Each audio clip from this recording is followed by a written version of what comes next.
First நம்ம mutton தான் வேக வைக்கணும். இப்போ வேக வச்சுக்கலாம். 1 கிலோ மட்டன் குக்கரில் போட்டு வச்சுருக்கேன். அதில் கொஞ்சம் மஞ்சத்தூள், அப்புறமா கொஞ்சம் தண்ணி ஊற்றிக்கலாம். கொஞ்சம் தண்ணியில் கொஞ்சம் அதிகமாகவே, நம்ம நார்மலாக ஊற்றுறத விட கொஞ்சம் அதிகமாக ஊற்றினோம்னா தான் நம்ம ரைஸ்க்கு வந்து அதில் கொஞ்சம் தண்ணி எடுக்கணும் இல்லையா, அதனால் கொஞ்சம் தண்ணி சேர்த்தே ஊற்றிக்கலாம்.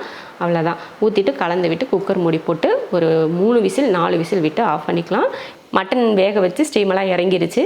மட்டன் ரெடியாக இருக்குது. பார்த்தீங்கனாலே தெரியும் தண்ணி கொஞ்சம் அதிகமாகவே இருக்குது. பார்த்திங்களா, இந்த அளவுக்கு தண்ணி தான் நமக்கு தேவையான அளவுக்கு எண்ணெய் ஊற்றிடலாம்.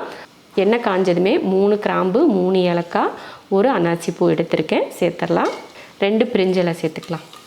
பொரிஞ்சதுமே பாருங்கள், ஒரு 2 பெரிய வெங்காயத்தை வெட்டி எடுத்திருக்கேன், அதையும் சேர்த்துடலாம்.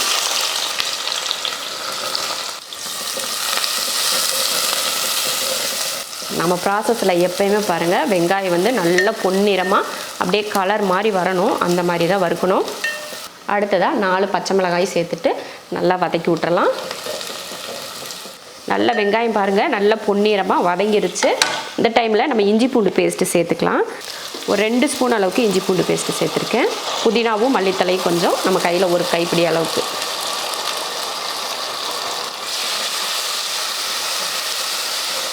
நல்லா இஞ்சி பூண்டு பேஸ்ட்டு போட்டு நல்லா வதக்கியாச்சு. இப்போ தக்காளி, 2 தக்காளி.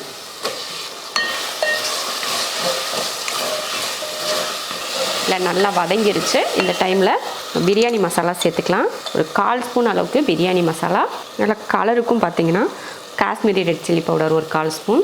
ஒரு 1 ஸ்பூன் அளவுக்கு தயிர் சேர்த்துடலாம். சேர்த்து நல்லா வதக்கிடுவோம். கொஞ்சமாக லெமன் புழிஞ்சிடலாம்.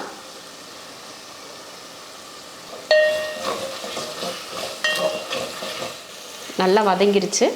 இந்த டைமில் நம்ம மட்டன் வேக வச்ச தண்ணி சேர்த்துடலாம்.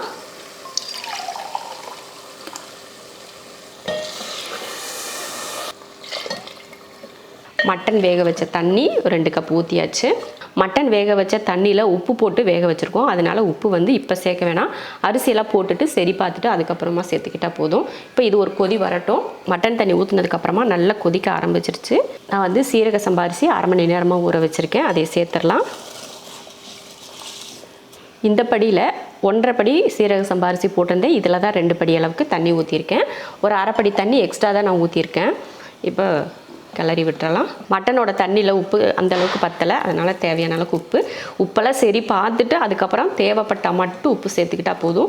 நல்ல ஹை ஃப்ளேம் வச்சு ஒரு கொதி விட்டுருங்க. நம்ம எப்போயுமே பிரியாணி பண்ணுறோம் பார்த்திங்களா, அதே மெத்தட் தான்.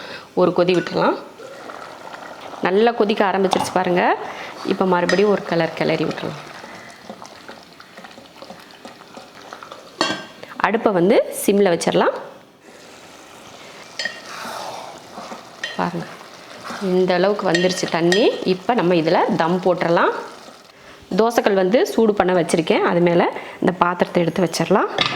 பாருங்கள், அடுப்பில் தம் வச்சுட்டு கிளறி விட்டுறணும். கிளறி விட்டு நல்லா மூடி வச்சிடலாம். பாருங்கள், அடுப்பை வந்து ஃபுல் சிம்மில் வந்துட்டு இந்த மாதிரி இலையை வச்சிடலாம். இந்த இலை வந்து நம்ம வீட்டில் வச்சு பழத்தை வாழை மரத்தில் வெட்டிட்டு வந்தது. இப்போ தான் இலை வந்து வளர ஆரம்பிச்சிருக்கு. அப்படியே மூடி வச்சுருவோம். அடுப்பை வந்து ஃபுல் சிம்மில் வச்சுருக்கேன். 15 நிமிஷத்துக்கு அப்படியே விட்டுறலாம். நல்லா 15 நிமிஷத்துக்கிட்ட ஆயிடுச்சு. எடுத்து பார்த்துடலாம்.